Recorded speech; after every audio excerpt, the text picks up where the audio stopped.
Après la CEDEAO, la Communauté économique des États de l'Afrique de l'Ouest, c'est l'Union africaine qui remet en cause l'élection d'Umaro Sissoco Embalo, qui a été provisoirement déclaré vainqueur de l'élection présidentielle en Guinée-Bissau le 24 novembre 2019.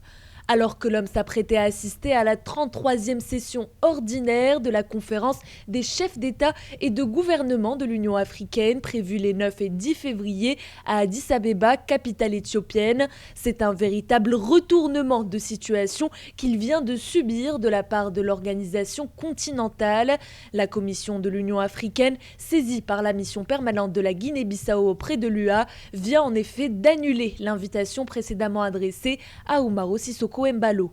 Compte tenu du fait que le processus électoral n'est pas achevé, la Commission prit la mission permanente de bien vouloir considérer l'invitation adressée au nouveau président comme nulle et non avenue. Une décision qui vient s'ajouter au lot de rebondissements du processus électoral en Guinée-Bissau. Avant l'Union africaine, c'est la CEDEAO qui avait fait rétropédalage suite à la décision de la Cour suprême, remettant ainsi les compteurs complètement à zéro et ordonnant le recomptage des voix. Dans ce contexte, la CEDEAO a dépêché le 30 janvier un corps de mission en Guinée-Bissau, l'objectif étant de superviser les vérifications ordonnées par la plus haute juridiction du pays. Pour les partisans de Domingos Simões Pereira, qui revendiquent toujours la victoire, la CEDEAO et l'Union africaine jouent un rôle crucial dans le processus de vérité.